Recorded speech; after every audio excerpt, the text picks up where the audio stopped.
Hi, welcome to my channel, or welcome back. Feel free to subscribe if you're interested in any of these things right here. And if not, that's fine. I'll see you guys later. I fell asleep with my makeup on. I took a nap, and it wasn't a nap. It was an entire day sleeping excursion. um, yeah. So I woke up at like 2 o'clock in the morning because my husband is now working days. And I fell asleep at 8 o'clock in the morning. And then from there, I went to sleep like 8:39. And then I slept until like 3:30. Yeah. Okay. So, do I need to fix my makeup? Yeah, I slept on my makeup.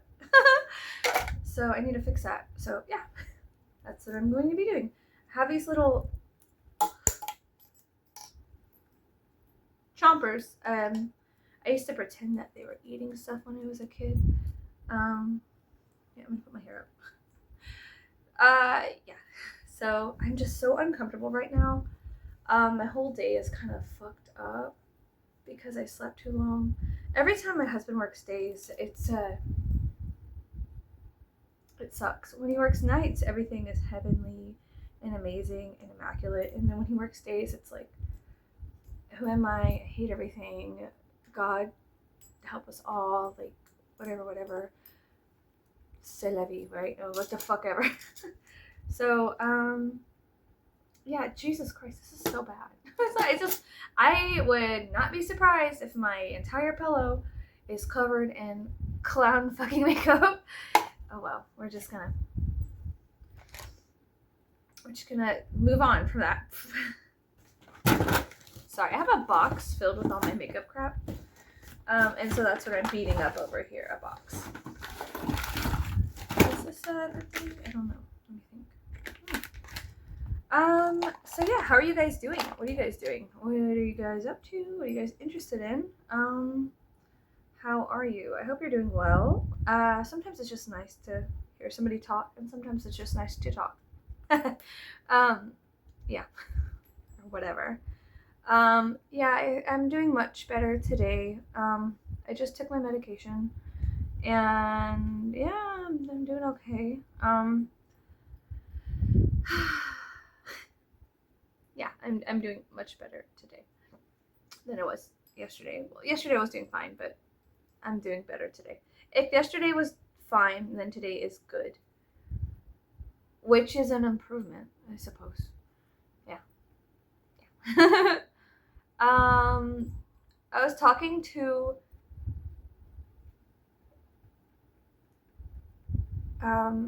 my friend because we were both talking about David Lynch for quite some time, for like a week straight before he died, which is always strange whenever things like that align, you know. And then sometimes I feel this like twinge of guilt, like, and it could be astrologically speaking, like Saturn 12th house energy. Whenever you feel like publicly, personally responsible for something that has nothing to do with you because you accidentally were aligned to it. It's kind of like that, like a metaphor of, oh, a psychic has a dream about somebody being killed, and then they show up to the actual murder happening. And then they're the only ones there whenever the cops show up. But they're like, I didn't do it. I didn't do this, right? So yeah, I don't know.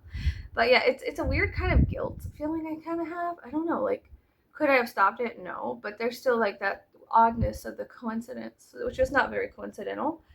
The oddness of just having, kind of picked that up subconsciously. I don't know.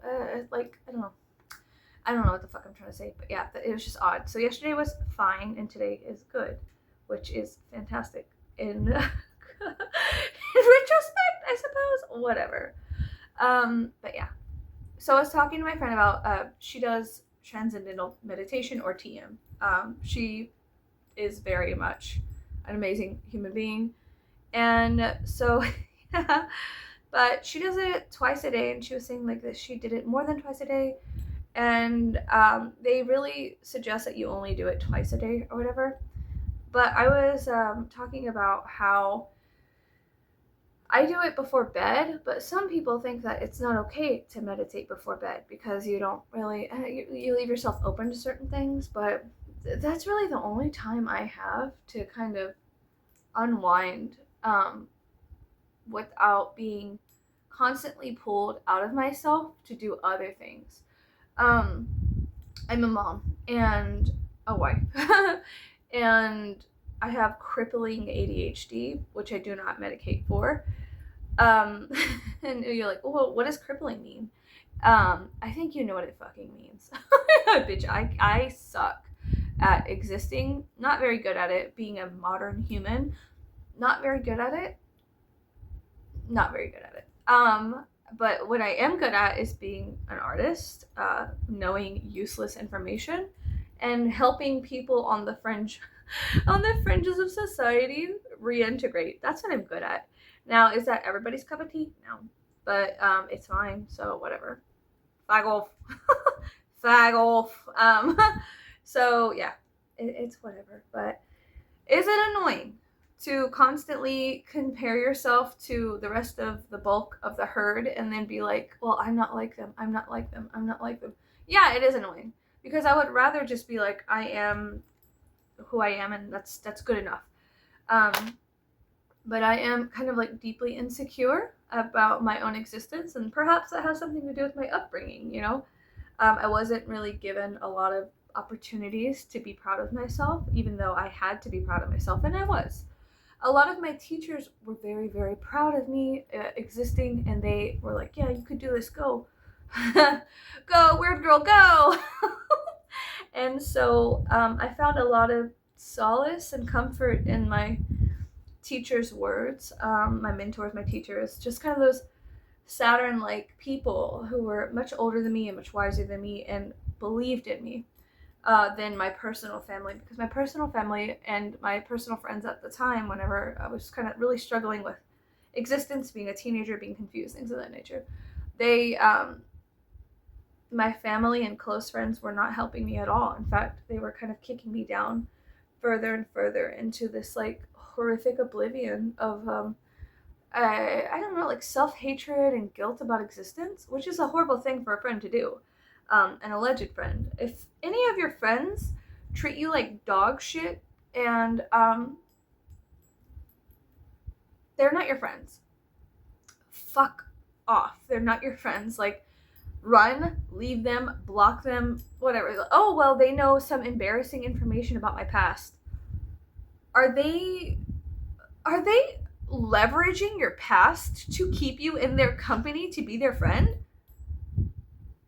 Fuck that. You shouldn't feel guilty or shameful about anything you've done in the past. We've all made horrifically insidious, ridiculous mistakes before. You're a human. You're going to make mistakes. If your friends are using information from your past to leverage to force you to stay in their friend circle, to have a sense of control because literally they're out of control and they're fucking ridiculous and they need to go deal with their own shit, perhaps go to some therapy sessions, what does that have to do with you? That has nothing to do with you.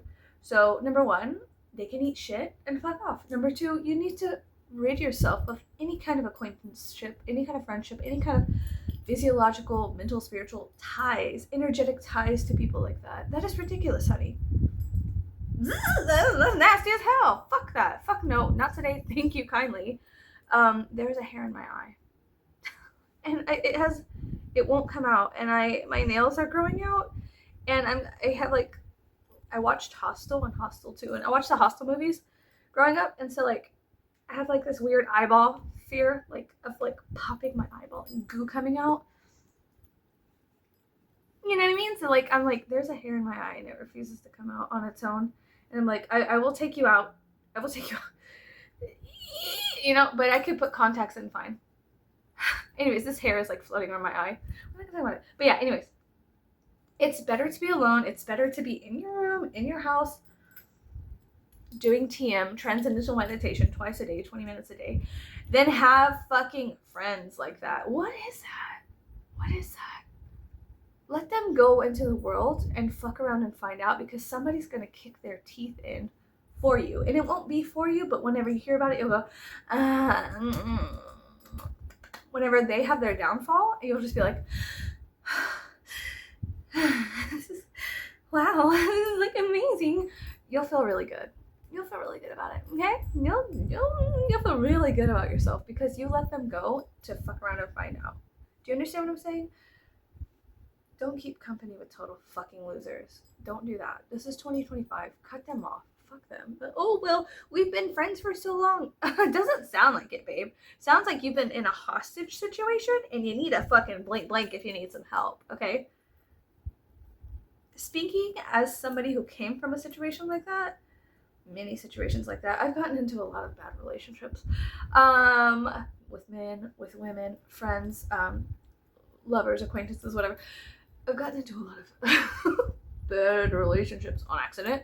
And the best thing you can do is remove yourself from these situationships or whatever and go forth, create, join a club, join a pottery class, do something else with your time that you have on earth that they are literally taking from you, and fucking do something else. You know what I mean? Like anything, legitimately anything else. Would you like to graffiti on an abandoned building? Because that would be more beneficial to your psyche than fucking around with these people who constantly nitpick your existence, make you feel like dog shit, make you feel bad, you're the butt of all their jokes. What is that?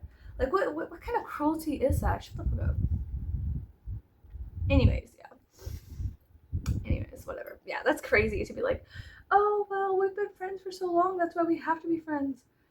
If your alleged friend is a complete fucking cocksucking bitch and they treat you like dog shit, I think it's time for you to jump ship, babe, and just take it with the sharks. Like, that seems like a better route. You're gonna sit around with people that fucking hate your existence? Why? Same thing with family members. I'm not just talking about friendships or relationships. There are friendships like that. There are relationships like that. Where you're in a relationship with somebody that you're like, does this person hate me? Because I personally, like, there's love languages and things of that nature. I get it, babe. No, I totally get it. Don't worry. I understand. I get it. But read the books, okay? There's love languages and there's like miscommunication and there's, but that gets to the point where you're like, does this bitch fucking hate me? Because if not, then why are they treating me like this? It's because they hate themselves, and you need to get out of that situation. They hate themselves, okay? And it's not worth you sticking around. I'm sorry, I'm getting all heated. Your time is so valuable on this planet.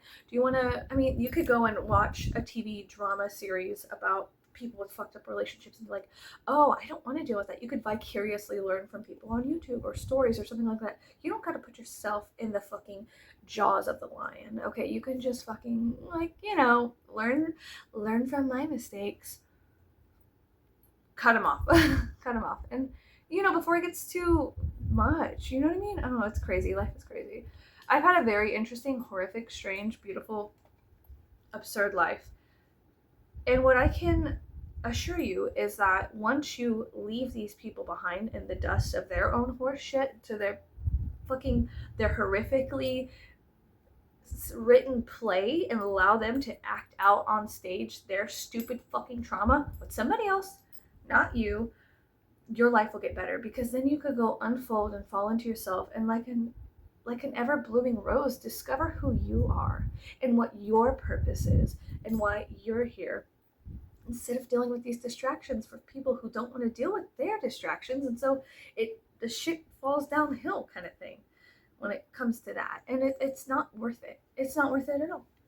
I don't know why I wanted to tell you that, but I guess I did.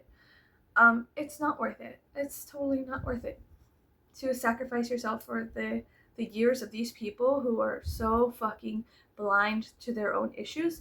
They constantly just project them onto you and fuck with you. It's not fair.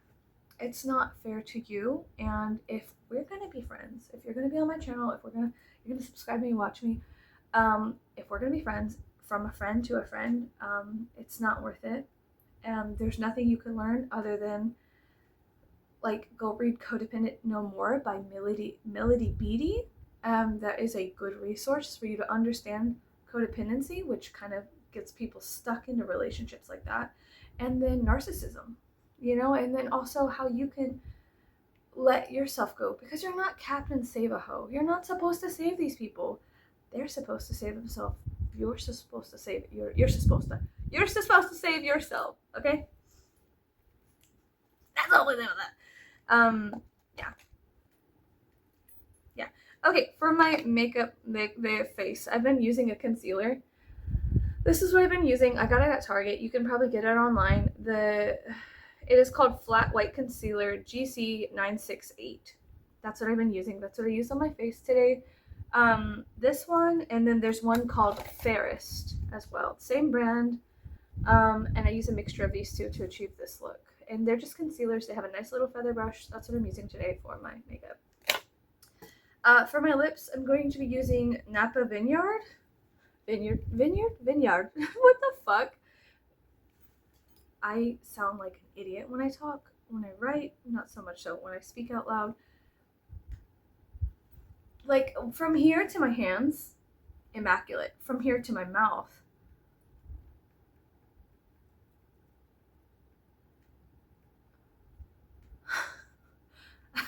what? Anyways, this is the shade. It's Burt's Bees. How do you say? Matte lip crayon. Yes, it's organic. All these things. La la la la. Napa Vineyard on my lips. It's not even all. I don't really like red, and it's smeared all around my lips, so I just don't care.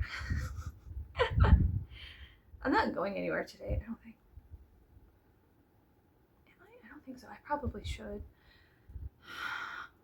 So earlier, a couple videos ago, I was like, oh, we're not gonna have another Arctic blast. I could feel it in my bones. And then in the weather, it was like, it's gonna be snowing Tuesday. And I was like, here? It's gonna be snowing here? Like at my house? Are you sure? Like, I was like, are you sure? And then they're like, yeah, I'm sure it's gonna be raining in 20 fucking degrees. I was like, oh, great. Love that. Okay, cool, great, fantastic. Fuck me right. Okay, great, cool. Can't wait. That's fantastic.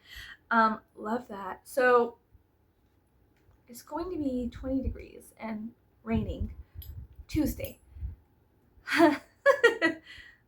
Oops.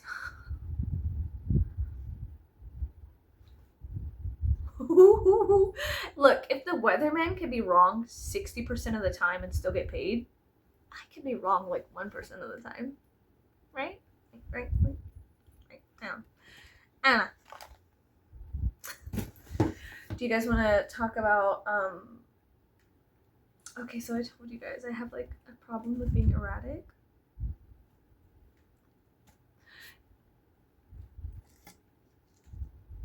Is it cute? I think it is.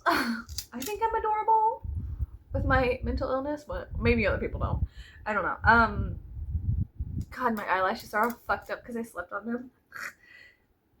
So here's what happened. Should I tell you? I don't know if I should tell you. Or should I keep it a secret? I don't know. Maybe I'll just talk and it'll come out naturally. Okay, so I was on Instagram and I got targeted by an advertisement. So I grew up on System of a Down.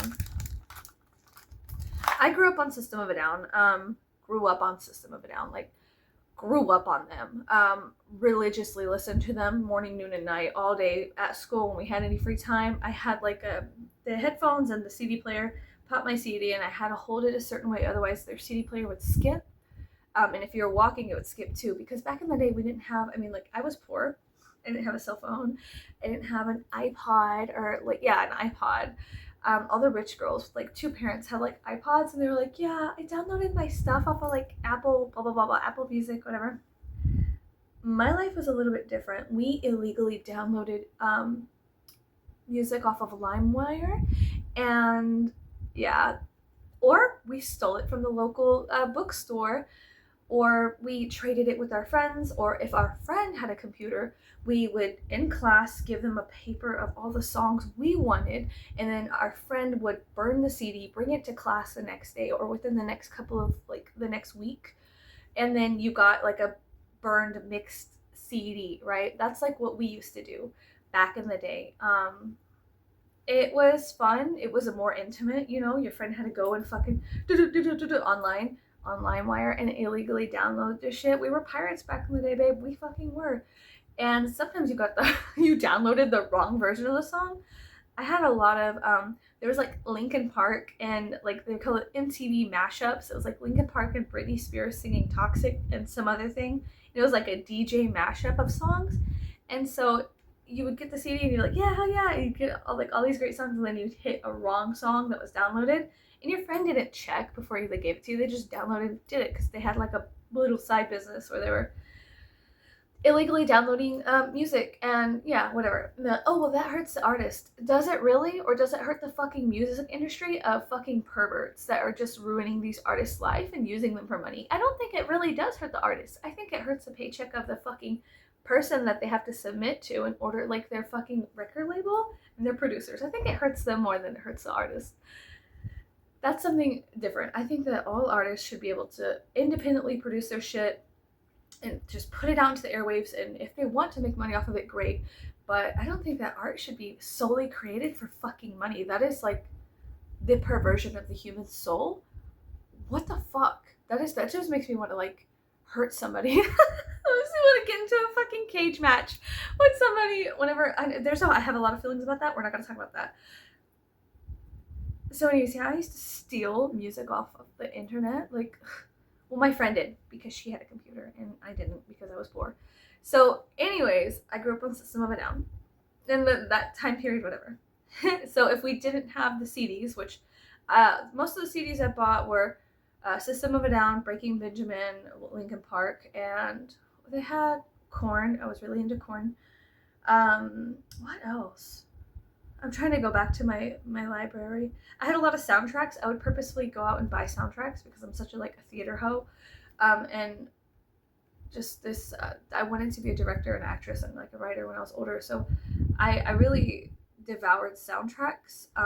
The music from soundtracks I thought was interesting. So I had different soundtracks. Queen of the Damned soundtrack was really good. And it had a lot of things. Static X, Linkin Park, Disturbed. System of a Down did Metro for... No, I'm sorry. That was Dracula 2000 that they did Metro for. But I believe System of a Down was... Wait. Was it Dracula 2000? System of a Down was on that one. But I don't know if they were on Queen of the Damned. I might be wrong about that. Anyways, so I grew up on System of a Down and all of their lyrics. I love Serge. I love Darren. My husband's name is Darren. I'm just kidding. That's not why I married him. But I love Darren. And aesthetically, I feel like Darren, growing up, his aesthetic, watching him was my aesthetic. I always mirrored his aesthetic on accident. People would be like, oh my god, you're trying to dress like blah blah blah blah blah. I was like, no, first of all hail the queen, Darren Malakian, okay? Anyways, let's back this up. So I grew up on System of a Down, and me and my friends, we listened to them all the time. I love them. I would listen to them in the morning, noon and night. My mom worked at a coffee shop, and it was just me and System of a Down early in the morning when she was opening the shop, and I was just over and over and over again, and I loved it so much. I love them so much. So anyways, I was on Instagram and I got targeted by an ad from StubHub or something like that, and they were saying that System of a Down was playing in America, and I was like, that's interesting, because I followed them on the YouTube, and they were how do you say, a lot of their stuff was South America, I believe. I think that they were doing a South American tour with Deftones. I think so. I don't know. I could be wrong. I don't know. It's just I get confused sometimes. I need to go take my iron, because I'm horrifically anemic. Anyways, so they were doing a tour, I believe, with Deftones. And so I was like, oh god, they're in South America. I'm not in South America. And I'm not going to travel to South America to see them. So I got really sad. But then on Instagram, it was System of a Down in America, blah, blah, blah. Tour dates added. And I was like, it was 2 o'clock in the morning. I was like, whoa, what? Huh? And so I was like, well, where at? And there's a bunch of places like up north, and I live in the deep south. I'm from the south, the deep south. Anyways, so I was like, oh, that's crazy. They're going to be touring in America. And I'm 32. They're getting older. They probably have back problems. They don't really, like, the whole band doesn't enjoy touring anymore because it's repetitive and aggravating. And creatively, I think that it's very damaging for artists to repeat. Like, I don't know how Chappell Roan hasn't, like, burnt the fuck out from all the touring she has done in the last year. Because I would be burnt the fuck out because it was like tour. Anyways, yeah, that's so sad. Anyways, so maybe it's all of the differences for every, like, she has a theme for it. It doesn't matter. So I guess touring gets repetitive for artists, I hear, and they're not really into a lot of it. So whenever I saw that they were going to be in America, like they added some spots to their tour, I freaked out.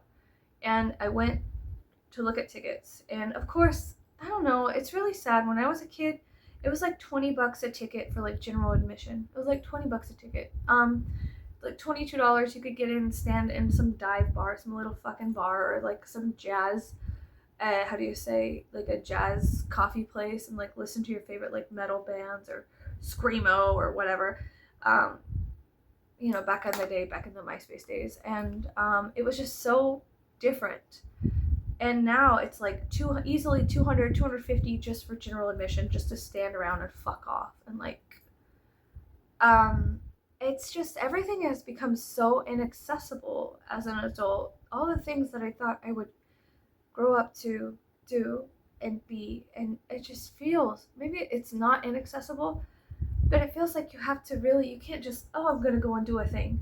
You really have to dedicate time and money and think. You can't just like creatively do and be, which is something I like doing, just feeling and going. I like allowing that subconscious pull, that undertow, to take a hold of me sometimes like a marionette and let me do the things creatively that I want to do. I don't like consistently thinking about my next step. I don't think like that. I think about thoughts, but I don't like plans.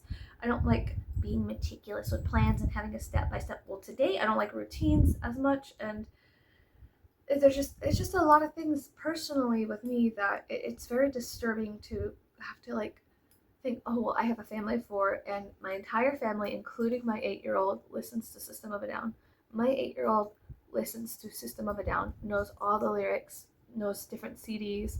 My 14-year-old loves System of a Down. And when I was his age, I loved System of a Down, and my husband does too. But I kind of introduced System of a Down to my husband when we got together because I was so obsessed. So obsessed. And I loved their artistic approach to their work. It was like, you know, there's many interviews with them that are like, will you explain your art? Like, is it all about politics? Like, blah, blah, blah. You guys obviously hate the president or something, right?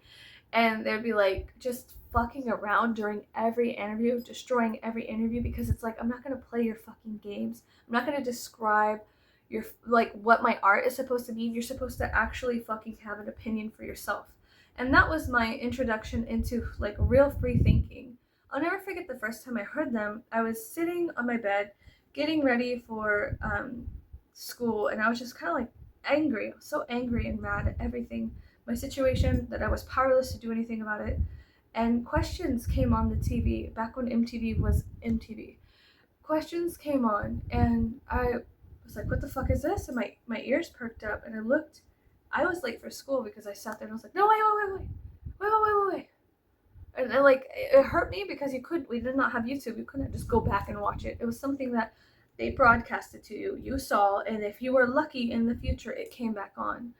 But it was stuck in me. Questions was stuck in me, and it shaped my reality. It started shaping things at such a pivotal point in my life, where I felt, well, I've always felt, but where I mostly felt alone, helpless, powerless, just subjected to, I have to go through this fucking ringing, writhing, soul-crushing shit with like middle school and intermediate school and people and boys, and not really liking them and having a friend, and then developing like your puberty, and then these feelings of like, well, what is life? What is it? This can't be it. I don't want to fucking sit there and do all these things, right? And it stuck in me, and it rang and it rung. And so I went to that music store where everybody was stealing shit from. And I, like, we would rifle through CD racks, and it was so much fun to do that, to see, oh, what's this, what's that, you could write down songs, take it home, and have your friend who was illegally downloading music copy into a CD, burn a CD is what they called it. And so that was a lot of fun. But anyways, so they just have been so important to my life. They got me through a lot of very difficult situations, their music, and they shaped my childhood. They really did. And I love them. I love them for that. Like, that is something that, I don't know, they just changed my life, whatever. Like, what the fuck ever, they changed my life. But anyway, so tickets for general admission, I think on a second floor in this area that I'm going to. That's what I'm trying to get to.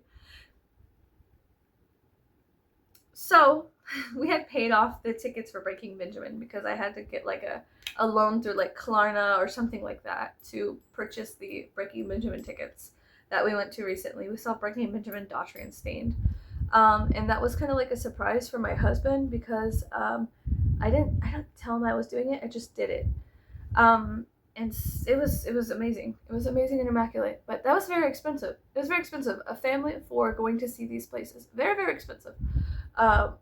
Yeah, but it was a lot of fun, and my kids, they absolutely loved it. So anyways, because I paid off that loan thing for those tickets, I saw that System of a Down was playing in America. Now they're playing in like Chicago, New Jersey. So anyways, I've never been on an airplane, and I'm not driving an entire day to go see them. So I purchased the tickets. I purchased 4 tickets of general admission because it was really expensive for a family of 4 to go see them. It was like over $1,000 for general admission, just standing around. But I bought tickets, and they're very far away, and I've never been on an airplane. And it was 2:00 in the morning, and I just did it out of nowhere, and I used that loan service, so that way it was like, I think it's like $100 a month to start paying off for however long. That's just so fucking weird. Like, I'm grateful that exists, but it's so fucking weird to constantly have to do that, to be like, I want to go see these people. They have changed my life. I want to see them in person. Even general admission, whatever. I want to experience it. And they're gonna be touring with Korn and someone else, I forget who. But yeah, so I purchased tickets to go. And so my husband, I called him at work, and I was like, I did something, because it was so erratic. It was so quick. It was so, which is how I work, like lightning. I work like a lightning strike. Like, you see lightning in the sky, and it like branches and moves and goes, and then it fades into like whatever. That's how I am sometimes. I'm very quick and spontaneous and erratic, and sometimes beautiful, but confusing and scary. Could start a fire. But so I purchased those tickets, and I've never been to the place where they're performing. I don't know what I'm gonna do, but I will figure it out, because that's also how I am. So I have to pull a rabbit out of my hat. So I'm going to be going on an airplane eventually, and I have to like psych myself up because I've never done that. Am I scared? Yeah. Yeah, I'm frightened. But yeah, so I called my husband at work, and I was like, hey, I did something, and he was like, what did you do?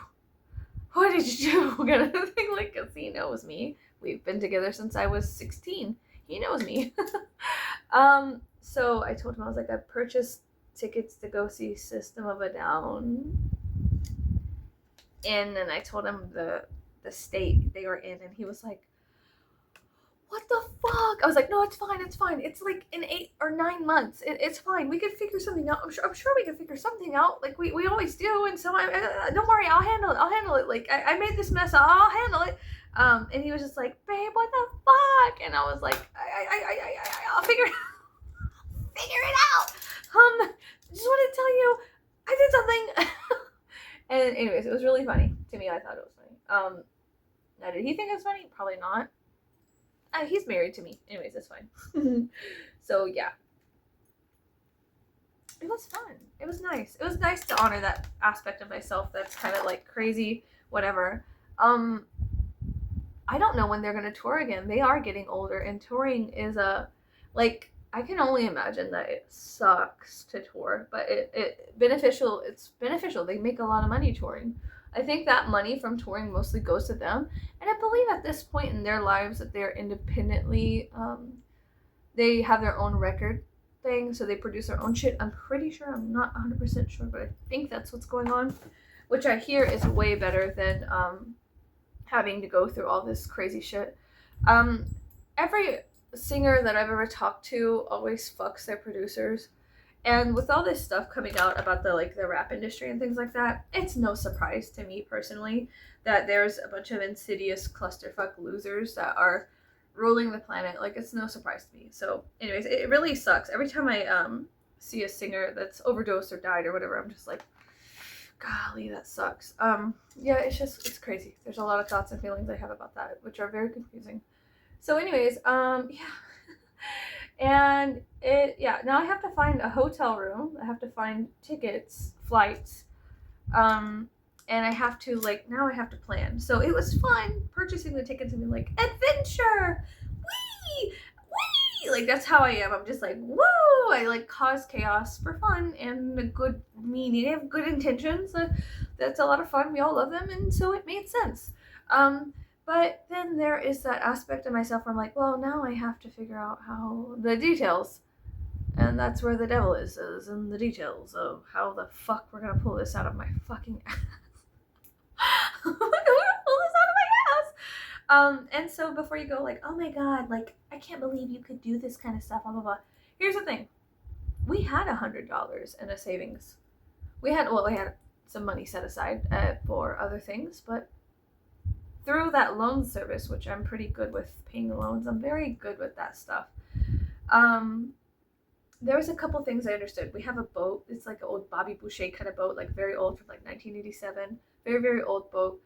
And we have to sell it because I will no longer be fishing in the Gulf or the rivers around here, because some of the corporations here, it just all comes into play. Some of the greedy fucking corporations here, which there's every corporation, when it gets too big, becomes this entity and it becomes greed. It sucks dick and fuck you. So they poured cyanide into the rivers, and then they cover it up because the cities and the officials in the cities or towns here, they get backdoor deals with these companies to see nothing, say nothing, hear nothing. And to not alert the media when things of this nature happen. But I will let you know that my husband used to work for an environmental cleaning company, and the amount of things he has seen those high hat people do, it's atrocious. And so we will no longer be eating anything out of the Gulf of Mexico. Farm raised, sure, great, fantastic. Everything else, no. Also, there's fentanyl in the dolphin skin, which makes you think that there's fentanyl in dolphins. If there's fentanyl in dolphins, there's fentanyl in sharks and the fish as well. I'm not dealing with that. That's weird. That's really weird. Not just cyanide in the rivers, and poison in the skies, but also fentanyl in the dolphins. That was not on my bingo card for last year. We eat shark, so we go fishing and we will eat shark. You can eat stingray too, but I will no longer be eating shark or stingray. Not with that information that I have. That's scary, and frightening and confusing, and I mean, it's enough to make you want to pull a poison ivy. If you know, you know. It's enough to make you want to do something to stop it, but what can you really truly do? You know what I mean? So whatever. Yeah, so we do have a boat that we're going to be selling soon, because people around here don't give a fuck about that. Like I said before, these greedy corporations actually fund the livelihood of a lot of the townies here. And so, like I said before, people will defend them. The bees will defend the hive. And their queen is these greedy entities, these three-letter entities that do horrific, atrocious things. They make $1 million a minute. And it's nothing to kill off people slowly and give us all cancers. And it's nothing. It is nothing to them. I don't know why they do it. I can't comprehend. and what human experience would allow somebody to do something so much like that other than grieve. It's very peculiar, and I do not like it. Anyways, so, anyways, but it is here, and so like I said before, people will just defend these companies instead of protest them or blow open the information on them. And it's very very sad. But yeah, like I said before, they kind of like stand underneath them and they're like, "Yay! All hail the blah blah blah blah blah companies that give us money. They bring in money that's good for our economy." And it's like the companies are pissing on them and they're just like, "Yeah, this is great." Respect yourself. Anyways, yeah, it makes me mad and violent, but well, what can I do? I don't know. I'm just one person. What can I do other than stop supporting and eating stuff from around here because they're killing us, killing us or something, or something like that. I don't know. But they know they're doing it because they're hiding it. Netflix has a beautiful documentary on Formosa here in South Texas. Formosa. You could just take a peek and see what they do. They have destroyed the coast, and these greedy corporations have just destroyed our coast. It doesn't matter because even my friend, he lives in Houston, and in this block in Houston, back in, I don't know if I told you guys this before, back in the 70s, and there was a huge, next to a train yard, there's tons of train yards in Houston, there was a chemical spill that all of the people should have been evacuated and left. They were paid to leave the cul-de-sac where the toxins spilled into the area. They were paid to leave. They were paid to leave. They were paid to leave. Heavy amounts of money. Some people stayed. They left the houses up. Years later, my friend is living in the housing, and there's a man who used to live there back whenever the chemical spilled, and he got a lot of money for it, but he didn't leave the house. He said that they would promise this would be an empty field.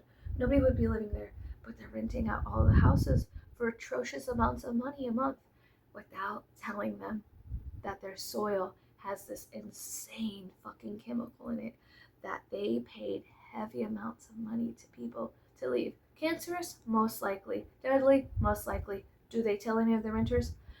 No. No. But that old head that lives there, he tells them. He lets them know. He was like, you see that train yard? Back in the 70s, something happened. And he tells them, which is, you're grateful for.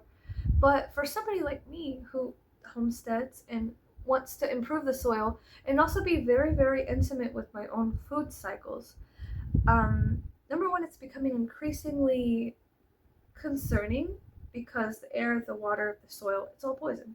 So you have to bring in aspects to heal the, sunflowers, remove heavy metals and chicken crap, and you could build upon with compost and create precious soil. But it doesn't matter because the water from the city is still the water from the city. They have to constantly fix it and tame it or whatever because it has killed people before. It has gone up people's noses, and there was brain-eating amoebas in the city water that have killed people before here. So that's just what I'm dealing with. We have the reality that I have to drink out of bottled waters and be influenced with the microplastics. And also the reality that for some reason, they always have to treat the water over and over and over again, and they're not honest about anything. Nobody's honest about anything here. So we're just all fucked. We really, really are. And there's nothing we can do about it because what are you going to do? How are you going to go up against a multi-billion-dollar company like that? You're not. Especially with global hands in the pot. You're not. But anyways, growing up, living here, that was all subconscious. System of a Down brought that shit to light, and it helped me understand why I was so angry. I knew these things were happening. I knew there was a very specific plan of action that this county has. It is to create the false atomic family, the false nuclear family from the 1950s. 2 parents, 2 dogs, 2 car garage, 2 children, and then the man goes to work, the wife stays at home and does all these things, and then that's the illusion, that is the dream that they are pumping to you. And the reality is that it is like that, but it is not. You want this, but in order to get this, the man has to go to work hours and hours and hours and hours, like 16 hours a day, to provide for that American dream. He never sees his wife, he never sees his children, he never enjoys the company of his 2 dogs or his 2-car garage. By the time he gets home, he hates himself. Why? Because he's selling his soul for money to provide for this dream that is not his dream. It is just what they told you that you would want. They say you would want this dream. It is the American dream. You will love it. It is fantastic. I mean, look out, they're smiling. Don't you want to smile? And then um, and then, guess what happens? Implosion. Because it is the nuclear family, and it becomes nuclear. And it becomes atomic. And then it just explodes, and you're confused. You're not that intelligent. You've been working. You're sick. You're tired. Your wife is lonely and hates herself too, because now her partner is just gone, and she's trying to find meaning in life. Is it just to be a wife? Is it just to be a mom? Is it just to, maybe she picks up hobbies, and then now, he has to go and provide for those hobbies because she's staying at home. She's trying to make money. She's wanting to be independent. He's over here fucking somebody in a bojon, like at work, fucking somebody in a porta potty because he's so fucking overworked. Everybody's stuck in their root chakras, their sacral chakras, and their solar plexus is completely out of here. They can't even think if they wanted to think because you're too busy trying to achieve somebody else's dream, which is fictitious, it's fictional, and it's bullshit. And then they kill us for it. What? Okay. But what do I know? I'm nobody. I don't know a fucking thing. I don't know anything. I'm just a dumb bitch. I'm just a dumb, stupid little girl. I wear my dumb, stupid makeup that has dumb, stupid chemicals in it as well. I have stupid, dumb earrings and stupid, dumb necklaces and stupid, dumb clothing. I get stupid, dumb tattoos that probably are not too good for the skin of the body as well. What do I know? I'm just as part of it as anybody else is. I'm just as guilty as anybody else is. I'm not saying that I'm perfect or that I'm outside of everything looking in. I'm saying that I am a piece of this puzzle. And after you start looking around at other pieces, you start kind of getting confused about what the fuck and why the fuck and who the fuck and so yeah, life is very confusing, but that's okay. So I don't know, I hope you guys are doing well. This is the look for the day. And I have to go figure out hotel. I also have to figure out lodging. Airbnbs scare me. Let's take that turn in this conversation. Airbnbs scare me because I don't want somebody watching me sleep. Now, are they watching me sleep? I don't know. Maybe. Airbnbs just scare me.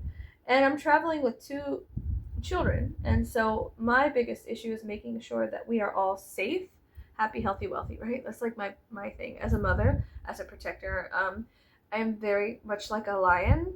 A roaring, scary lion. If you mess with my kids or threaten my family in any way, I will rip your guts out and eat you slowly while you're alive. That is my problem. And so I try to nullify that a little bit with, art, music, meditation, but there's still always that roaring lion within me that's just like, what did you say? Come again?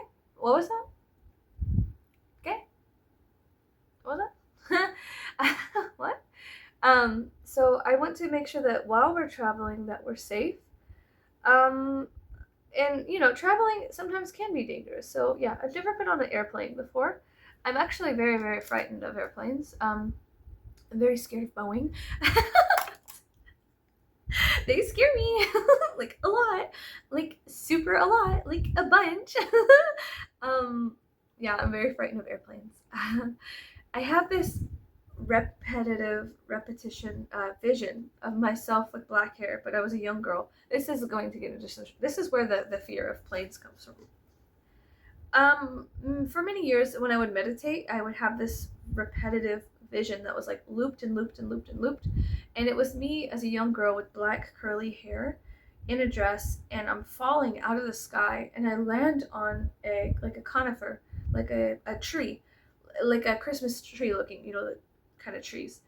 and I am impaled, but I'm aware, and I see the top of the tree sticking through me, and I'm just like, and it just loops and loops and loops and loops. It's a very strange vision that appears throughout meditations. It has appeared throughout, I don't know, a lot, and I try to make sense of it, like metaphysically. Maybe it's a past life, but I was like, in a past life, why would I be falling from the sky as a little girl? That's a weird thing. Like, it's just very scary, and it makes no sense at all, but it is something that has haunted me for many, many years.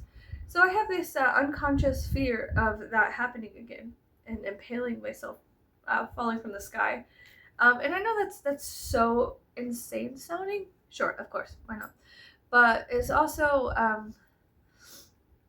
it doesn't matter that it's insane sounding. It was so real for so many years. Like, seeing it was a very vivid vision of me being impaled, falling from the sky, and being impaled and looking and just like slowly dying.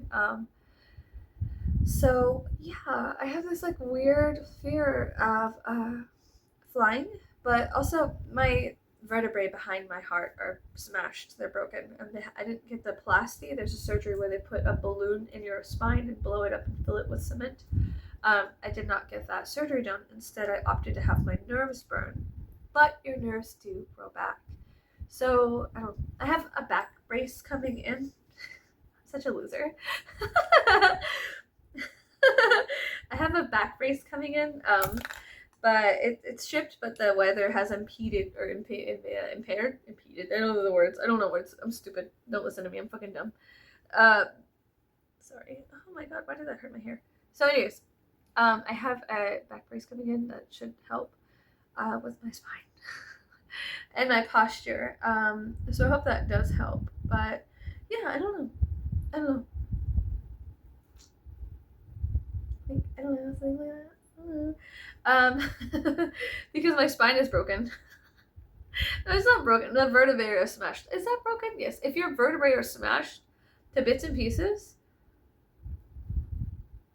your spine is broken. Yes. So, but anyways, it's right behind my heart, and so I always joke about like a broken heart.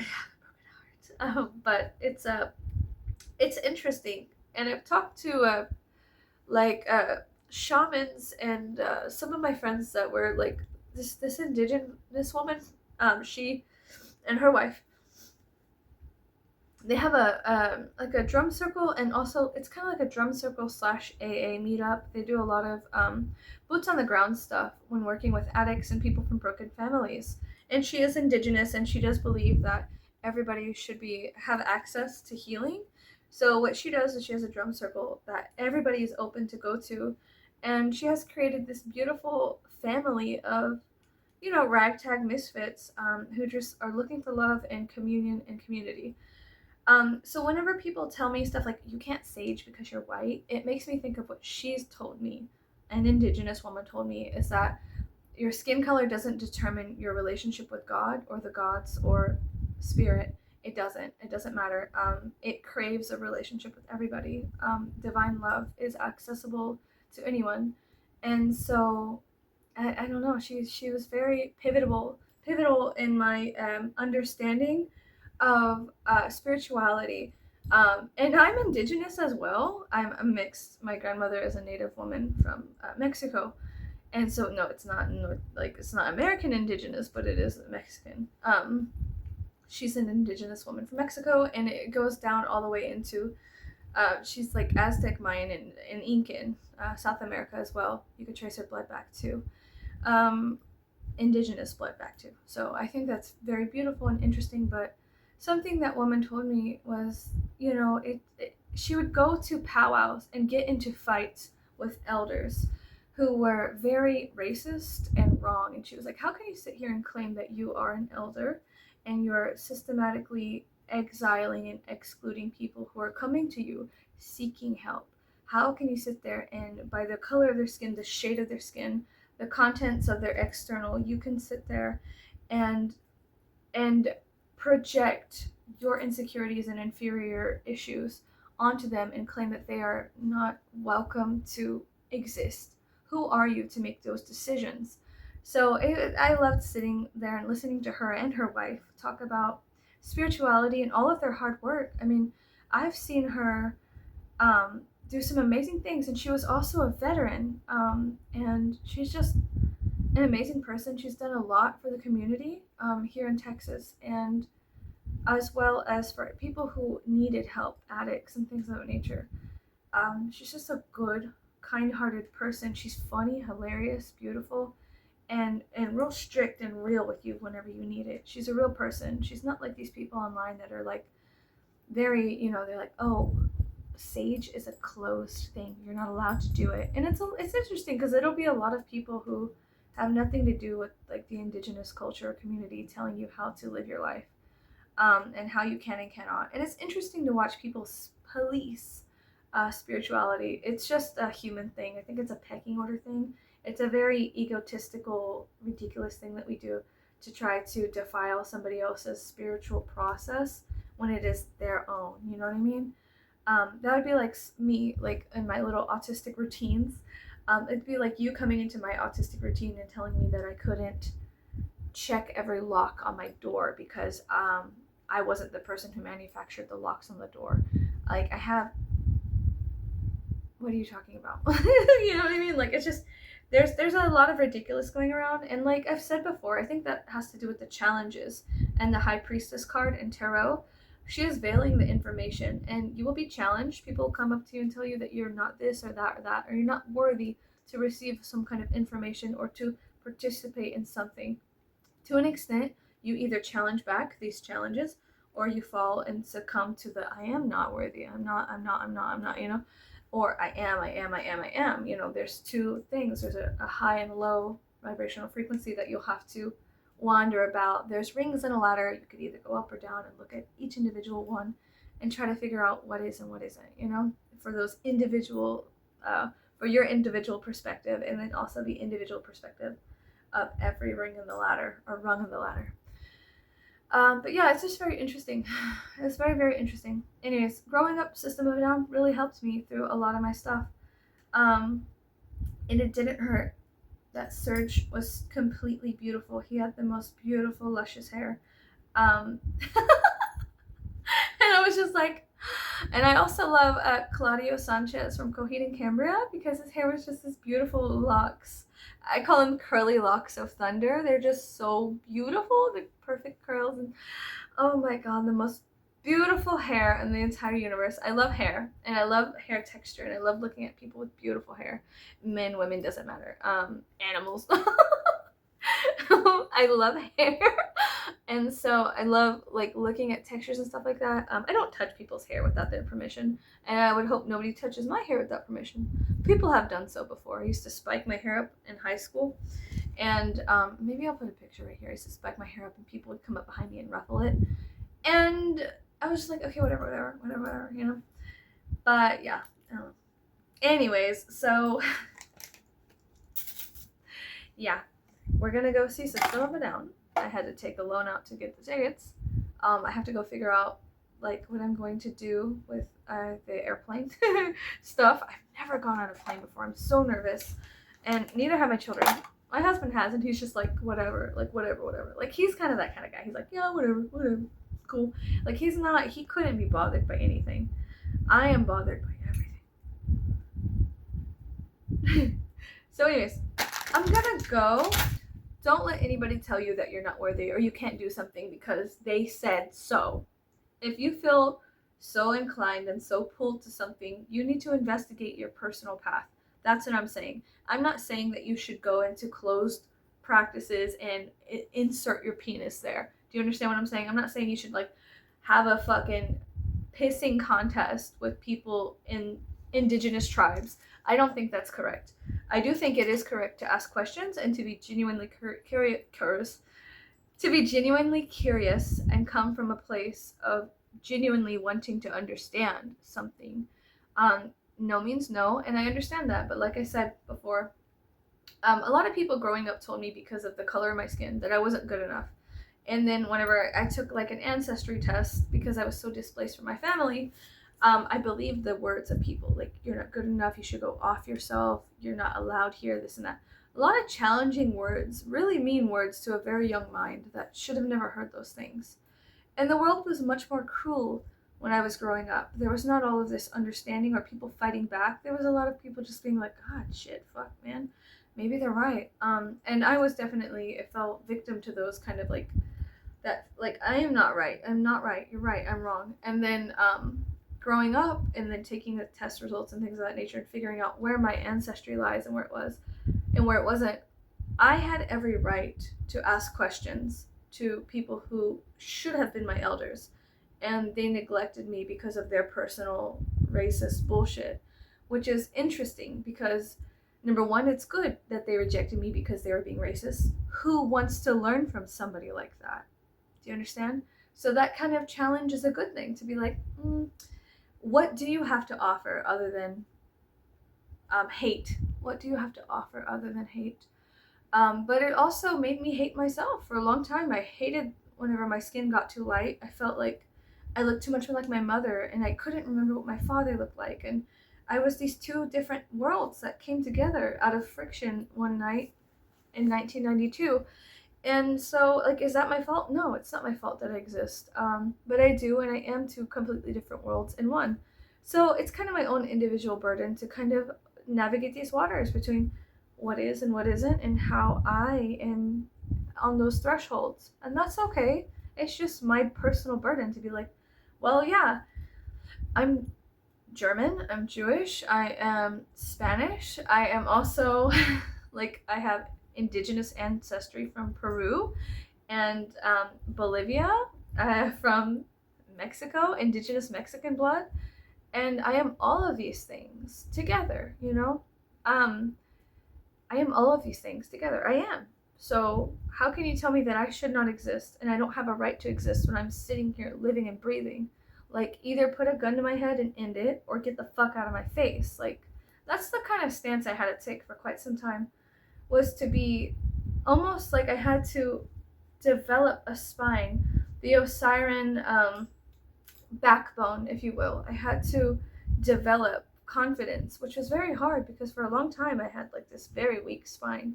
And it took tons of people telling me that I wasn't good enough. I was an evil, disgusting perversion of existence for existing, which is very mean things to tell a human. And then it came to the point where it was so much that eventually you beat the dog so much it snaps and bites you. And that's what happened in me. I was like crushed and crushed and crushed and crushed until I had this pivotal moment. I snapped and I was like, you know what? Who the fuck are you? Why the fuck are you saying these things? You're in a place of power and you're sitting here crushing other people below you because you don't understand something.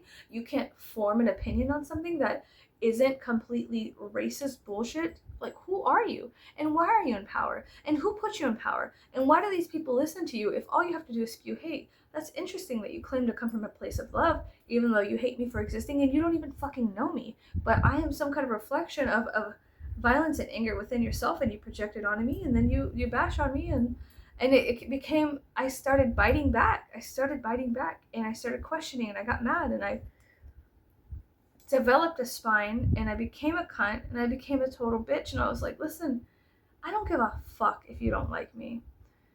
I can't change what I am, and I can't change what I am not. I can't go and inject myself with something that makes me more or less what you want me to be. Why the fuck would you ever want to do that to somebody? That's so absurd and bizarre, and it sounds like a personal problem, but I took on these personal problems for quite some time as my own, and then it got to the point where I was just, like I said, I snapped. I bit the hands. I started biting hands and biting ankles and biting people. Because who the fuck do you think you are? You're worried about who the fuck I am. Who the fuck are you? Like, it's my personal path to figure out who I am and what I am. And that's what I've been doing. C'est la vie, right? What the fuck can you do? What the fuck, you know? What the fuck? Anyways, this has gone on too long. I'm gonna have to edit this down.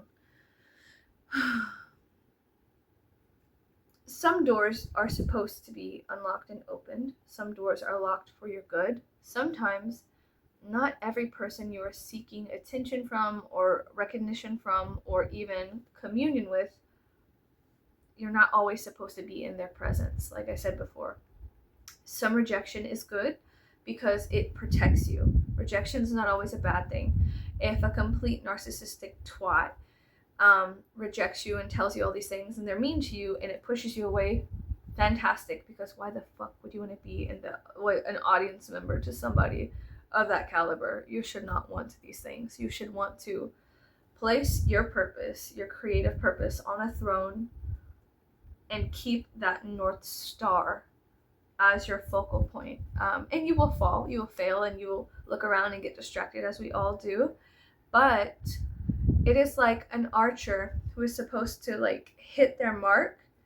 And what happens is when you get distracted, it's like you're looking all over the place and you don't know where your mark is. And then when you let it fly, it hits some random person in the head, and now you have the consequences of your actions to deal with. Something like that. I don't know. Anyways, okay, goodbye.